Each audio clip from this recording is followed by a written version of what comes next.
Hello, my guest today needs no introduction, but what's special is that he has one of the tallest visions anyone has had in the history of India since independence. He's very solid and very strong and very firm on his ideas and believes in them. Whenever you look at him, he's tall in stature, tall in his vision, and of course, God decided that when He created my guest today, He had to make him tall in height as well. And then God decided that if I am making him tall in height, why don't I also make him decide and build one of the tallest skyscrapers in India? So my guest today is one of the kings of East India. In his business, an industrialist, a developer, and so many hats and feathers to his hat and his illustrious career. The tallest leader in East India, according to me, who's made India proud, Mr. Harsh Vardhan Neotia. Hello, namaskar. Hello, how are you? Fine, thank you. So, as I said, I started my introduction as someone tall, and God decided and penned not only in height as well as He changed your business model and diverted, and you came up with your own ideas and concepts on how to put things together. So it eventually came that you were going to be in the developments, in one of the largest developments and developers in India and East India. So let me start a bit. How did you get into business? Of course, you've been an alumni of Xavier's College and the Martinez Men's School in Calcutta. Then you went to Harvard, as I read about you. And so when you came back, what was your family business originally? And then how did you decide to diversify? So, thank you very much for having me. First of all, I want to say that a lot of the adjectives that you used, I'm not sure I fully deserve that. I would certainly say that we are not the biggest and we are not anywhere near that. We try to do a few things differently, and some of them have been appreciated by the people. So that's really where we come from. Having said that,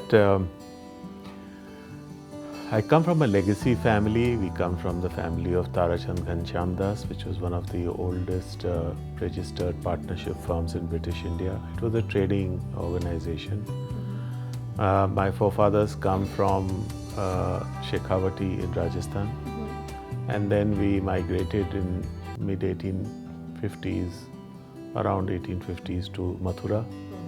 We lived there for about 50 years. 50 years? Yes, in Mathura. And then at the turn of the century, maybe late 1990s or early 1890s. Yes. 1900, we moved to Calcutta. Since then, our home has been Calcutta. But our businesses are many states. And so that's the legacy. Construction was not a business that traditionally was part of the family. That too, as a quirk of fate, happened to be something that I started with the blessing of my family.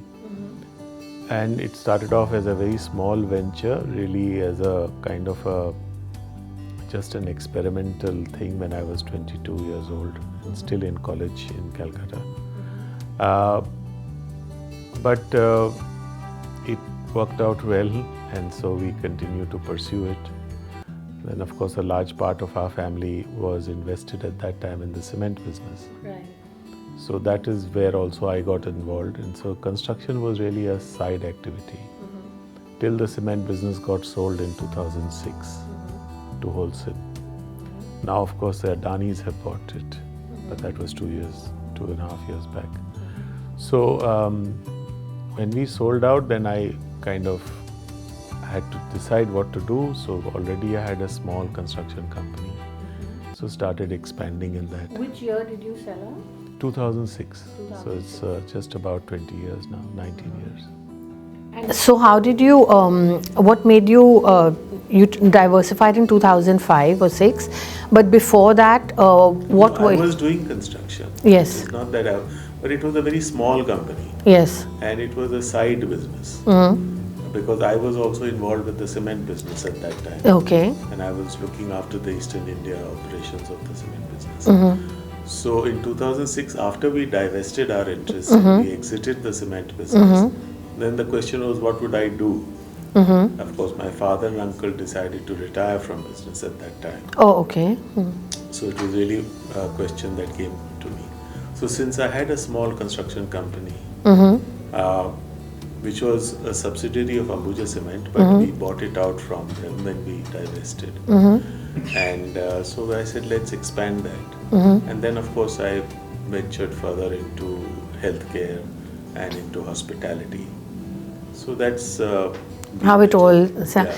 But nowadays, as construction is so big, and in India, I guess it was also at that time. So, do you ever have any regrets to have moved out of that business today, seeing the amount, the scale on which cement and home products? So I think scale-wise, certainly it was a very big business. The decision to get into the business was my parents and Yes. with my uncle, Mr. Singh Saria. Yes, And to exit also was theirs. their So decision. I had nothing. No role. No role in these two major decisions. I had a role in running a part of the business, but not in these two major decisions. So really, when you are part of a joint family and the family takes a call, then you don't really. And you're younger as well. Well, I was 45 when they exited the business. So I was Okay. not that young. I was, I would say, slightly concerned, certainly. But fortunately, I landed up pursuing a business which I was also passionate about, design and architecture and the arts. And so in my work, I'm able to fulfill many of my interests as well. So that's a lucky thing that has happened. Of course, in terms of scale, it's much smaller. But having said that, I'm quite enjoying What you're doing. Real estate, from the time when you, I wouldn't say started, you grew it independently, moving away from when your family handed over your career in your sole hands, as I would say. How did you, what did you foresee between 2005 and now? So all the success that you've achieved today is all pretty much done from 2005 or 6 till now. So that's in a short span of, like, you could say 19 or 20 years. So what was your vision? How did you see that real estate was going to grow in a very big way? Of course, you were very passionate about architecture and interiors, and it all fell into place. But did you ever imagine that real estate in India would grow to this scale at that time? No, real estate had a potential, I was aware. How we would do in that and how things will evolve, frankly, you can always take credit for many things, but in reality, if I were to be asked this question in 2005, I was really at a point when I was remaking my life. I mean, I was had a substantive role to play in the cement business, and it was a very huge company. From Yes. that to be, when I was even as the managing director of the Eastern operations, I had about 2,000 people working for me. Oh, wow. And I landed up in a company which had 50 people. Yeah, so it was a big huge change. It Yes, was also the change in scale.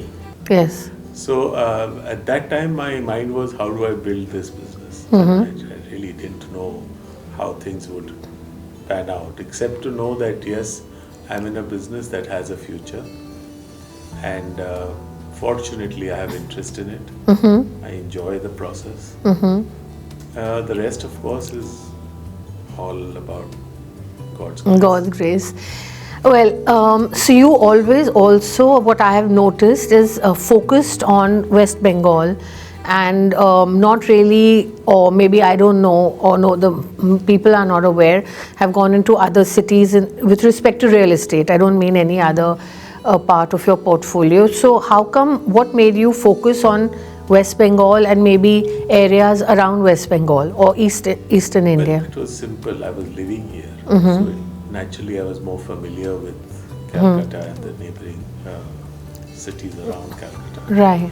And when I was starting off my business, in a sense, I mean, though I won't say at 45 I was starting off, but in a sense restarting it. Right. I thought it better to be working in a more familiar space. the scale was very small. Didn't want to go and try and meddle in too many places. Right. In a sense, it turned out to be a good decision because many of the big companies that went to multiple cities, in real estate, geographical spread is not that simple.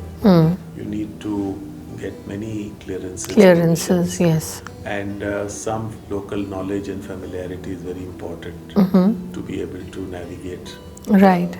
regulatory cholesterol in the system. Yes. Besides, of course, also you have a greater sense of the market and how to customize your product to the customer.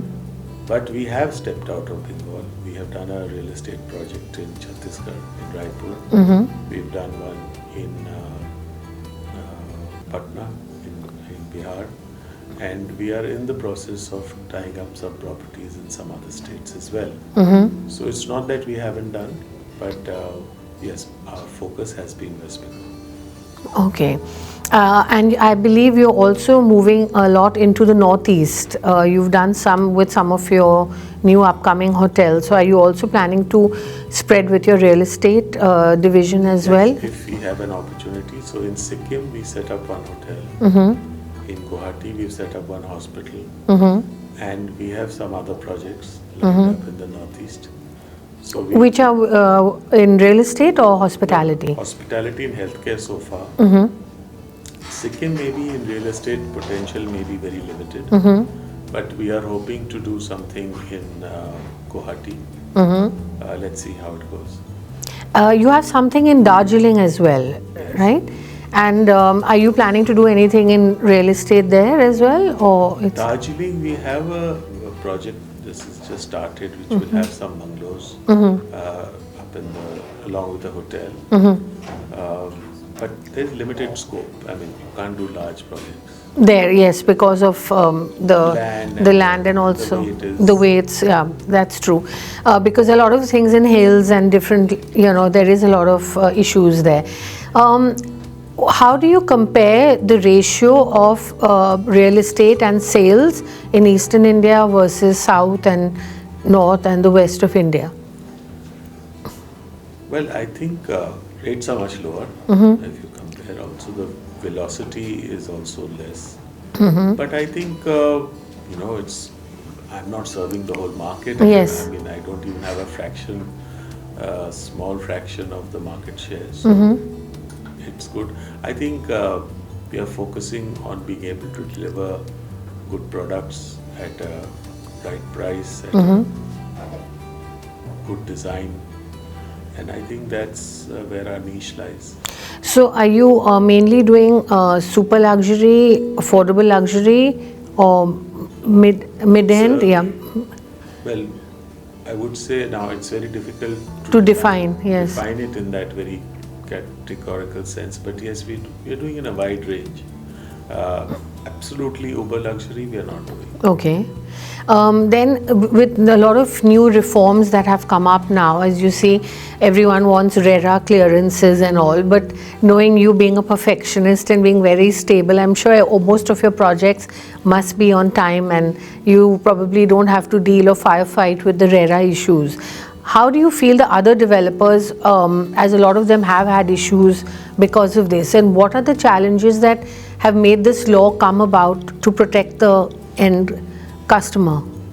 No, the law is very welcome. In fact, it has helped regulate it. I think our company was a little ahead in this respect. Yes. We were following many of the RERA provisions in any case. So complying with RERA was not such a big challenge for us. And I think it has definitely improved the response to people who are more responsible. Right. And also a lot of developers that didn't have the bandwidth to do RERA kind of compliances have also exited the space. So there are fewer developers today. It's more cleaned up. Yeah, and I think most of them are following the norms. Otherwise, it's very difficult to even sell the product. So it's become a market reality today. Yes, you do sometimes face some challenges. Right. But I suppose you have to take that risk as you go along. Do you feel one of the reasons a lot of developers have had issues and problems in executing their projects on time is due to financial issues or raising money to complete the projects? Because there's a bridge between the allotment amount and the EMI SOPs that everyone tries to offer to sell projects, and there is a gap. So is that one of the reasons you Could be, feel? but it's a question of what is the how you are positioning your product. And with God's grace, we do get advance bookings. We usually are able to manage the cash flows Pretty well. okay. Of course, we get support of banks as well for the bridge financing that is required. We've not faced serious problems. It's not to say that we don't have some challenges once in a while. COVID was a huge challenge that we faced, and thankfully things sorted out a little faster than we had Expected, yes. expected. So we didn't have a very serious problem, but otherwise it could have become. Most developers across the country after 2021, that's COVID, saw a boom in real estate, especially in the residential sector. Was that also similar here in West Bengal? Yes, because I think people didn't realize the importance of a home or a particular type of home, which is giving you space. And giving you security. And I think COVID changed a lot of the Mindset, yes. and people started feeling that this is one thing I must have, and I must have it sufficient, because it was not good to have a bedroom enough, because you couldn't have, you were doing Couldn't move around, yes. online work, so you needed a couple also needed 2 rooms, Yes. so that they could do their independent. And have their space. Yeah. Yes. So I think that all changed a lot of things. There is also, everybody talks of online and, online working at home. What is your view? Because you're a perfectionist and you know how to deliver projects on time. And I personally don't really believe in the online, the work from home story. But what is your view? Because not only did it help in output and deliverables, but also reduce the commercial space demand. So what is your... I don't think it ultimately did for a while, yes. It did, yes. But I think it's commercial leasing is back on track, yes. And people have understood that while you can do a hybrid model where you can do some amount of work from home, there's nothing like meeting people. And there is need to do that as well. How do you create teams? How do you create bonds virtually? It's very difficult to do that. Right. So yeah, there are certain times when for some reason you can't be there. The virtual thing at least makes you available. Right. And it certainly eases a lot of things, particularly when you're traveling. But I think the physical space will remain to be important. There's a new thing in the real estate industry called REIT. Well, it's not really new. It's been there for the last 7-8 years, but now people are talking about it. You see a lot of shows talking and explaining to the end customer what exactly REIT is all about. Being, as I said, a stable and sound developer, very focused in a region, what is your take on REIT? No, it's very important and it's very helpful to all of us, because it gives you an opportunity to monetize your asset and get an annuity from it, and it allows people to participate. So today, if you want to hold a rental income, you typically have to buy an office space, Yes. or you have to buy some retail property, and then you get. But then you are buying into one retail property, and you have to invest a sizable amount of money, maybe a few crores sometimes. But in a REIT, you can invest just maybe a few thousand rupees and still participate in that. So it broadens the market. For rental or for... Anybody, so a person who wants to be having some part of his income, some part of his portfolio as based on rental income, can buy a REIT. Yes. And then he will get 90% of the yield will be distributed. And so he gets a kind of a rental income coming in. So I think it's a very, very valuable tool for developers as well as it is for investors. Do you see that growing to a large scale in the coming years, Yeah, to a very big scale? Yes, yes. But right now, what is the current ratio for that? I mean, like it's not very large as yet, right? I won't have the numbers offhand But- as to what is the thing, but there are very popular REITs backed by very credible funds. So that's what somebody should probably invest in and look at once they are backed. Well, Like by you see, nobody invests everything in one thing. one, You yeah. and diversify your portfolio. You- yeah. some will be shares, some will be fixed deposits, Mm-hmm. some will be an asset, some will be maybe a acquisition of a jewelry. Mm-hmm. So you'll also do a REIT and you'll invest in a REIT. So it's everyone diversifies their portfolio partly to get more return and partly also to hedge risk. Right, that's there. Besides real estate, you've also moved to hotels and hospitality in a very big way. And you're not really doing only the smaller, like the 3-star or the 4-star, you've gone into luxury. And I think you've tied up with Taj in a very big way, in not only in West Bengal but also in the Northeast. So what do you see India going to have a very big tourism boom? What is your vision, and where do you see this is going to go as far as the hospitality industry is going? Because not only you may be expanding there, but there are also a lot of others expanding in a very Yeah, big. so see, I think in terms of room capacity in the luxury space, we are nowhere as a country. We've got very, very few rooms compared to the size of our country, the domestic tourism, the domestic business and social need, Right. weddings, etc., and of course the foreign tourists. And looking at our country's economic growth and the fact that we have become now an important destination and are evolving, and the infrastructure that the government has invested in terms of airports, Vande Bharat trains, Right. highways, have brought many tourism destinations much more accessible, or at least comfortably accessible than it used to be. So there is a convergence happening. The growth of India, the prominence of the country, the infrastructure that is being developed, the growth of disposable income in the hands of at least the top part of the country. Right. So all of this is contributing to people having the money to spend. And Right. Therefore, there is immense potential. Now, which project will do well or not is Yeah. a combination of many factors. Right. So there will be in them hotels that may not perform so well. So you will have a mix. Right, right. So it depends on, I mean, but you're saying overall the potential is going to be It's huge. huge, and it's important that those who are involved in it do make the effort to do a good product. Because you see, hotels are not built with a short life. Right. You need to at least imagine that you're not going to do anything to that property for 20, 30 years. Right.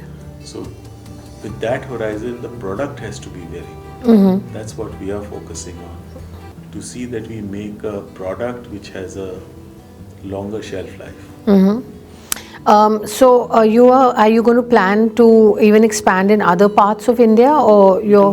We are, of course, our concentration is in the east. We acquired a company called Tree of Life. Presently has about 20 properties. Then we have partnered with the Taj on that, and they have taken a majority stake in that company. So In Tree of Life. In Tree of Life. Okay. So we have 45%. The Taj Group have 55%. So that is another vehicle for growth and expansion. And then, of course, we are having our own hotels. We have 7 of them operational. We have 3 under construction. We have about 6 or 7 under design. Oh, okay. So that's another 14 or 15 hotels. Yes. And those are all going to be solely yours, not with partnership with the Taj. No. They will be The management. Yeah, management will be most likely with the Taj. We've not signed up with all of them yet. But they have been a wonderful partner. We are very happy with And you're comfortable. Yes, of course. So we will try to expand with them as much as we can. There could be locations where they may have an existing property and it may not be. Viable for them, yeah, to tie up, but there'll be some way, some synergy between the. Well, there is no. They can tie up with others. We can also Tie up with others. So there's no hard and fast thing. Yes. But obviously, when you're comfortable with a particular partner and you've had a good run together, you try to see how much more You can do with them. And it's not to say that we will not work with others. There's also, I had in one of my earlier shows had Mr. Amitabh Kant, and he said that India is going to be one of the biggest destinations for tourism in every aspect, whether it's in second cities or maybe in the metros, as well as medical tourism. So are you also putting something together, since you also have got into healthcare, something for medical tourism, so that not only do they get there, the hospitals and all that facilities here, medical facilities, but also the stay? So far our hospitals are separate and our hotels are separate. Yes. Because we are in luxury. When you will do medical tourism, it will be more bed and breakfast kind of hotel. Yes, because, yes. Families will spend the money on the Treatment. rather than to live in Yes, luxury. yes. So we haven't done a combination yet. Okay. Have you, everyone keeps talking about, because you're in this industry, about the Airbnb model. Have you ever thought and considered, or you think it's like kind of We dying? have given one property into that kind of thing, which we were having a 4-bedroom house. But no, to get into that business, probably on and off, maybe yes, but not something that we have thought about seriously. And what about, there's this other, everyone's talking about the senior citizen homes and living. As I said, would you want to be focused on like your main commercial and residential and malls, or would you want to go into something like that? Senior citizen certainly is in our radar, and we are in the process of working on a project.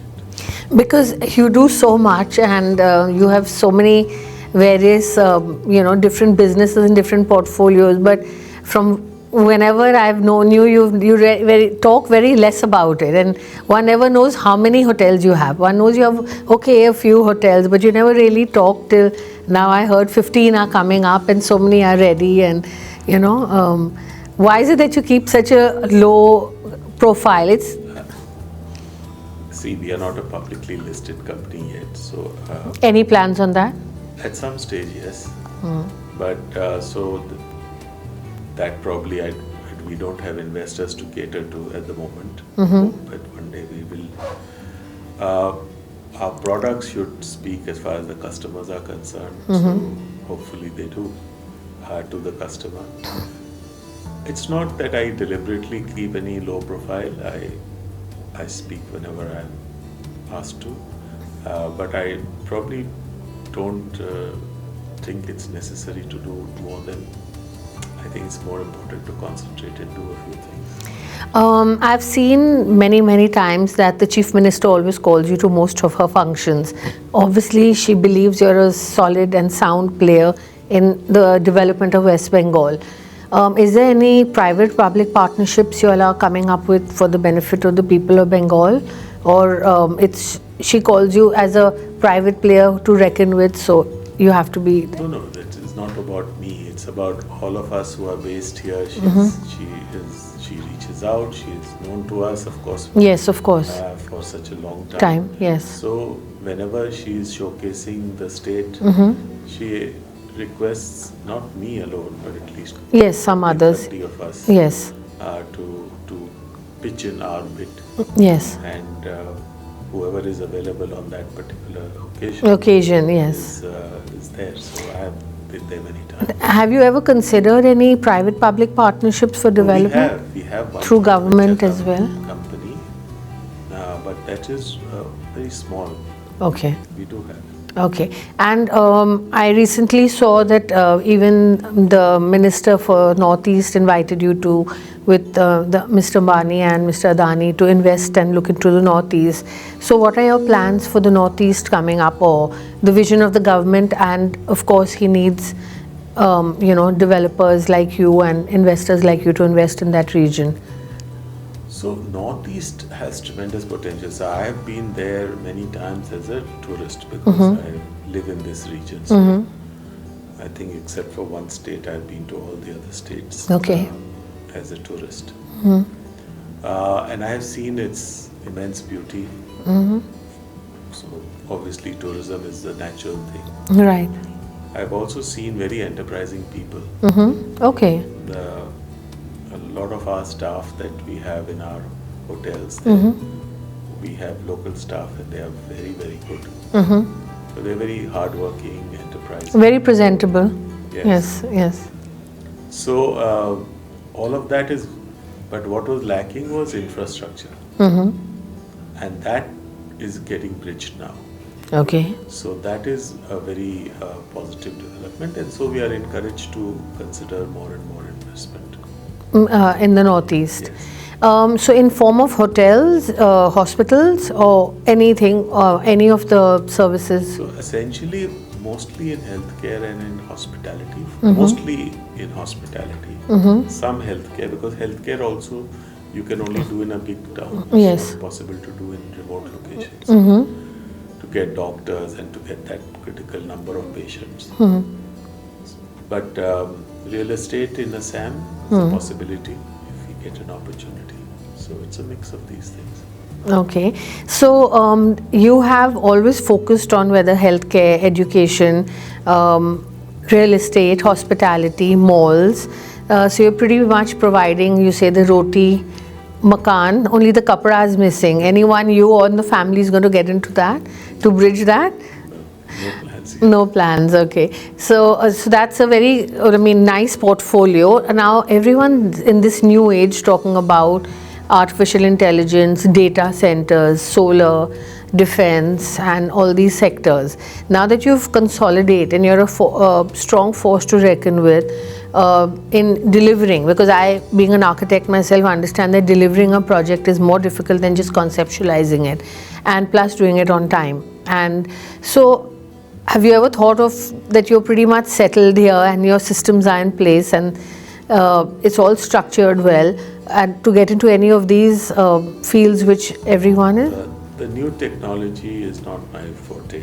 Yes. I recognize its very important role. I also recognize that we have to use it. But to be in the business of new technology, my children may choose at some point of time to do that, but I don't think I'm wired that way to understand it. And don't want to? I don't think at this stage I would really like to probably do more of what I have a strength in. Yes. Than to kind of go into a new space like that. And then I would say, more artistically inclined, so it's a little difficult for me to wire technologically. Right. But having said that, I have wired it enough to understand that yes, this is a very important aspect. In the years to come. Yeah, but I'm not sure I want to be in the business of it. I would certainly be an important user of it. Yeah.